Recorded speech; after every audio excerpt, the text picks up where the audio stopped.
शहडोल जिले का ब्योहारी थाना क्षेत्र इन दिनों चोर, उचक्कों, बदमाशों और माफियाओं का अड्डा बना हुआ है। वहां रेत माफियाओं के साथ साथ अब चोरों का आतंक भी शुरू हो गया है।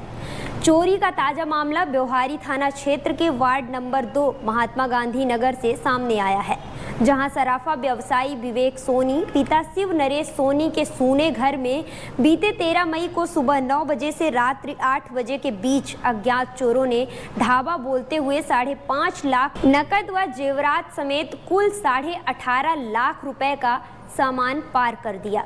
घटना के बाद अगले दिन पीड़ित द्वारा इन लाखों की चोरी की शिकायत थाने में दर्ज कराई गई, लेकिन यह जानकर ताजुब होगा कि 18.5 लाख की चोरी की शिकायत पर थाने में सिर्फ 26,000 की रिपोर्ट दर्ज कर फरियादी को घर भेज दिया गया, जबकि फरियादी ने चोरी किए गए 5.5 लाख रुपए नकद के अलावा सभी जेवरातों की लिस्ट भी पुलिस को सौंपी थी।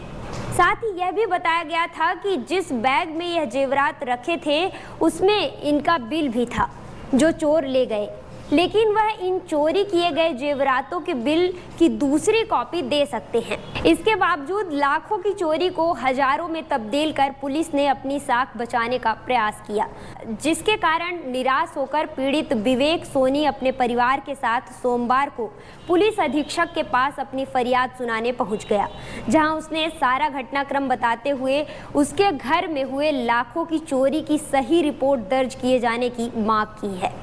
जब फरियादी अपनी फरियाद सुनाकर घर वापस लौट रहा था, इसी बीच घर पहुंचने से पहले शाम लगभग 7:30 बजे उसके दूसरे पुत्र ने फोन करके बताया कि घर के बाहर खड़ी उसकी मोटरसाइकिल पल्सर क्रमांक MP17 MR 1317 को भी किसी चोर ने पार कर दी है। इस घटना को सुनकर पीड़ित को एक और बड़ा झटका लगा। ब्योहारी में चोरों के आतंक का अंदाजा इस बात से ही लगाया जा सकता है कि एक घर में लाखों की चोरी करने के बाद उसी घर के सामने से मोटरसाइकिल भी पार कर दी गई। इसके बाद चोरों ने अपनी दिलेरी दिखाते हुए पीड़ित श्री सोनी के घर के बगल में रहने वाले एडवोकेट राजेंद्र बैस के घर का ताला तोड़कर चोरी की तीसरी वारदात को भी अंजाम दिए हैं। चोरों ने वहां से एक नग मोबाइल समेत हजारों का सामान पार कर दिया है। इस घटना के समय बैस परिवार के लोग अपने गांव गए हुए थे। इस प्रकार एक ही मोहल्ले में 7 दिन के अंदर 3 बार चोरी की वारदात को चोर बेखौफ होकर अंजाम देते रहे और पुलिस को इस बात की भनक तक नहीं लगी। अगर पहली घटना के बाद पुलिस सक्रिय हो जाती तो शायद दूसरी और तीसरी चोरी की वारदात ना होती। शहडोल से सादिक खान की रिपोर्ट।